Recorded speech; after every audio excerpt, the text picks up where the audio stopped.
Დღევანდელი გადაცემის სტუმარი ევროპული საქართველოს რაიონული ლიდერი მიხაილ გოგოდიშვილია. მოგესალმებით ბატონო მიშა და მადლობას გადაგიხდით გადაცემაში მონაწილეობისთვის.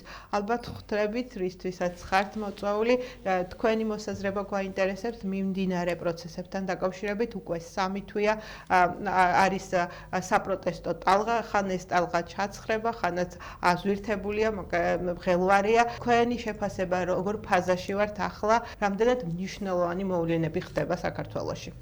მოგესალმებით ნინო, მოგესალმებით ჩვენს მაყურებელს, დიდი მადლობა მოწვევისათვის. მართლაც ძალიან მნიშვნელოვანი და საინტერესო მდგომარეობაში არის დღეს ჩვენი ქვეყანა.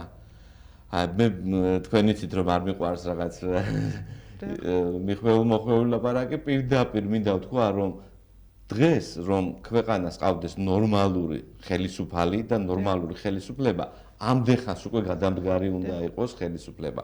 როდესაც მთელი ახალგაზრდობა, მთელი საზოგადოება, ყველა სფერო, მსახიობები, პედაგოგები, სტუდენტები, ექიმები, ძღოლები, რა ვიცი, ყველა არ დარჩენილა არც ერთი სფერო, რომელიც არ გამოხატა თავისი იდეა, არ დააფიქსირა ის, რომ აუცილებელია პოლიტპატიმრების გამოშვება, ის რომ სასიცოცხლოდ აუცილებელია ჩვენი ქვეყნისათვის ახალი საპარლამენტო არჩევნების რიგგარეშე არჩევნების ჩატარება და ის რომ ქვეყანა დაუბრუნდეს დასავლური განვითარების კურსს და მივიღოთ ევროპული ხარისხის ქვეყანა და არ დავრჩეთ რუსულ ჭაობში. ამაზე ვთანხმდებით სულ ყველა, მთელი სამოქალაქო საზოგადოება, ეს არასამთავრობოები, პოლიციაც, თუნდაც მე ვიცი. და ამას საერთაშორისო იზოლაციაში მოქცევა.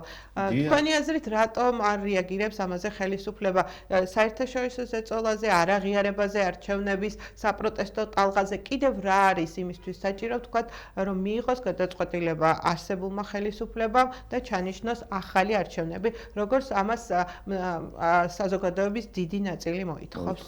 რა თქმა უნდა, ნინო, აქაც მე პირდაპირ ვიქნები და ვიტყვი რომ უკვე ჩვენ ხმამაღლა შეგვიძლია განვაცხადოთ, რომ დღეს საქართველოს ყავს რუსეთის პრეზიდენტის პუტინის მიერ დანიშნული ოლიგარქის ხელისუფლება, რომელიც მას ფაქტიურად უნდა რომ ჩვენი ქვეყანა გადააქციოს რუსეთის უკანა ეზოდ, სადაც იქნება მისთვის ხელსაყრელი პირობები და ჟარგონულად ვიტყვი რომ გრუზია без გრუზინავ, რაც გააცხადებულია და რაც არის რუსული ოცნება, რომ საქართველოს მათ ჭირდებათ ქართველების გარეშე, აი ამას აკეთებს დღეს ჩვენი ხელისუფლება ქართველების ხელით, ისევე სამწუხაროდ ქართველების ხელით.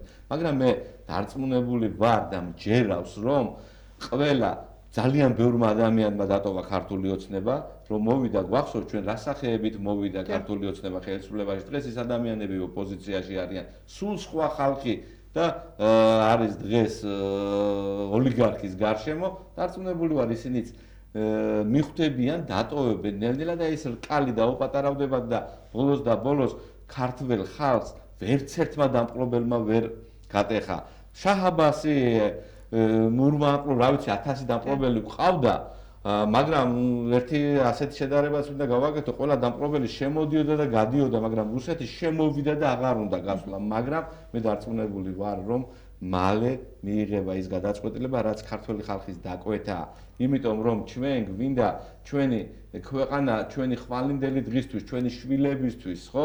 ჩვენი შვილებს, ჩვენ სტუდენტებს, ჩვენ მომავალ თაობას არ უნდა რუსულ ჭაობში მიბრუნება, არ უნდა რუსეთთან განვითარება, მათ სურს ნორმალური ცივილიზაცია და ამ ახალგაზრდებს ვერაფერი ვერ დაამარცხებს, დარწმუნებული ვარ. მალე გამოჩნდება ალბათ ამ ახალგაზრდებში დაიბადება ესეთი ლიდერები, რომლებიც იტყვიან თავის სიტყვას ხმამაღლა და მთელი ერი დაუჭერს მხარს ამ ახალგაზრდებს და მივიღებთ იმ გადაწყვეტილებას, მივიყვანთ ხელისუფლებას იმ დონემდე, რომ დაინიშნოს ახალი არჩევნები და ახალ არჩევნებში შესაბამისად მოვიდეს ახალი ხელისუფლება.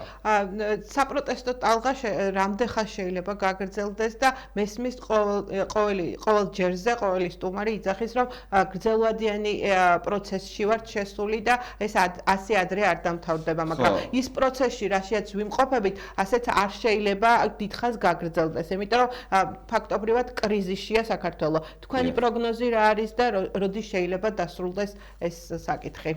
ისე როგორც საზოგადოებას სურს. დიახ, ნინო, თქვენ თვითონვე გაიცით ამ კითხვაზე ძალიან ლამაზად და ლაკონურად და კარგად პასუხი და მე გეთანხმები 100%-ით, რადგანაც ყველა ვინც ამბობს ეს არის პროგნოზი და ასეთი სიტუაცია არ ყოფილა.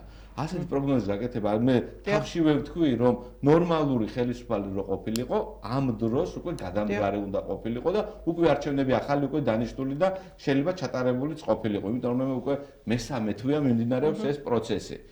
აქედან გამომდინარე, კრიზისში არის ქვეყანა, კრიზისი, რა თქმა უნდა, ძალიან ძნელად ეს უკვე აისახება დოლარების კურსის ვარდნასთან და სხვა რაღაც ეკონომიკურ რყევებთან დაკავშირებით და ვიმედოვნებ, რომ მიიღებს ხელისუფლება გადაწყვეტილებას, რომ ჩანიშნოს ახალი არჩევნები და ამ დროს მე უკვე მაქვს ძალიან დიდი იმედი საერთაშორისო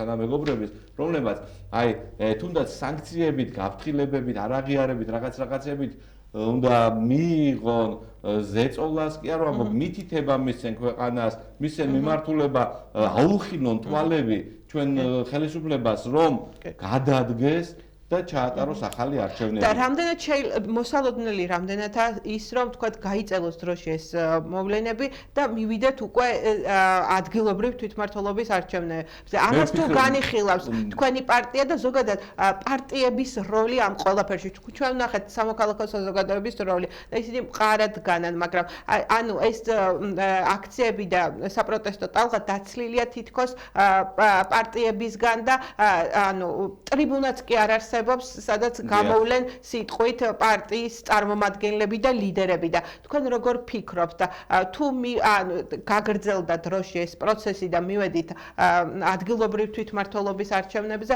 როგორ ჩატარდება და რა იქნება? რა თქმა უნდა, ნინო, ესე იგი ჩვენი ლიდერი მოგეხსენებათ გიგი წერეთელი ახლა ამ წუთას ამერიკაში ბრძანდება და მართავს სხვადასხვა ტიპის და სხვადასხვა დონის შეხვედრებს კონგრესმენებთან და პრეზიდენტის ადმინისტრაციის სხვა წარმომადგენლებთან.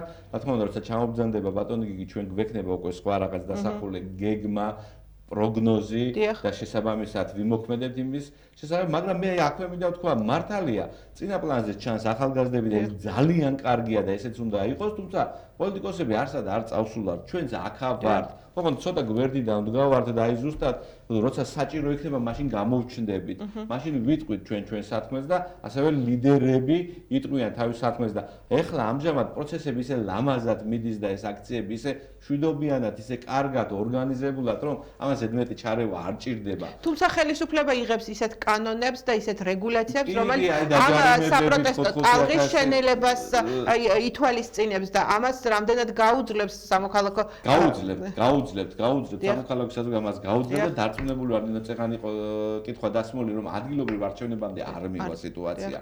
აი ბოლო კითხვა ალბათ ეს არის თქვენი პროგნოზი და ანუ რამდენად შეიძლება ჩემი პროგნოზი არის რომ მაისში ჩვენ გვექნება საპარლამენტო რიგარეში არჩევნები აუცილებლად მაისში ეს უნდა ჩატარდეს. ეგაა ჩემი პროგნოზი, რამდენად გამართლდება, ვნახოთ. მოკლედ ვერ გაუძლებს ხელისუფლება, არსებული ხელისუფლება ზეწოლას, როგორც გარედან მხრიდან და მე მაინც არ მინდა ესე გამომივიდეს თითქოს რაღაც, მაგრამ მიიღებს სწორ გადაწყვეტილებას ხელისუფლება და ყველაზე მთავარი რა არის, იცით, ხელისუფლებას არავინ არ ეუბნება, რომ აი ჩვენ ვიცით საქართველოს უახლოეს ისტორიაში რომ მოქალაქეთა კავშირი გაქრა, აღორძინება გაქრა, რაღაცე პარტიები გაქრენ, რომლებიც ხელისუფლებაში იყო. ოცნებასაც შეუძლია მიიღოს მომავალ არჩევნებში მონაწილეობა და ჩატარდება არჩევნები, ოღონდ არა დღეს არსებული CSKO-ს შემადგენლობით და ადმინისტრირებით, საერთაშორისო ორგანიზაციების და რეალური არჩევნებით და მე ვფიქრობ, რომ რაღაც ბარიერებიც უნდა მოიხსნას, იმიტომ რომ ყველა ადამიანს უნდა ყავდეს მისი წარმომადგენელი საქართველოს პარლამენტში, რომელიც მის პოზიციას, მის ხმას გააჟღერებს. ეს არის დამოუკიდებლობა, დემოკრატია და თავისუფლება რა. თავისუფლება არ ნიშნავს, როგორც დღეს გვიქადაგებენ, რომ რაღაც გარყვნილება, თავისუფლება არის თავისუფლება და შენი უფლება გამოხატო თავისუფლად. სიტყვა გამოხატვის თავისუფლება ქონდეს ადამიანებს. აუცილებლად. ნამდვილად იმედი მაქვს რომ მივახცევთ ამას. კიდევ ერთხელ დიდი მადლობა გადაცემაში მობრძანებისთვის, სტუმრობისთვის, საინტერესო საუბრისთვის. მაყურებელს კი შევახსენებ, რომ დღევანდელი გადაცემის სტუმარი იყო რაიონული ლიდერი ევროპული საქართველოს. მადლობა.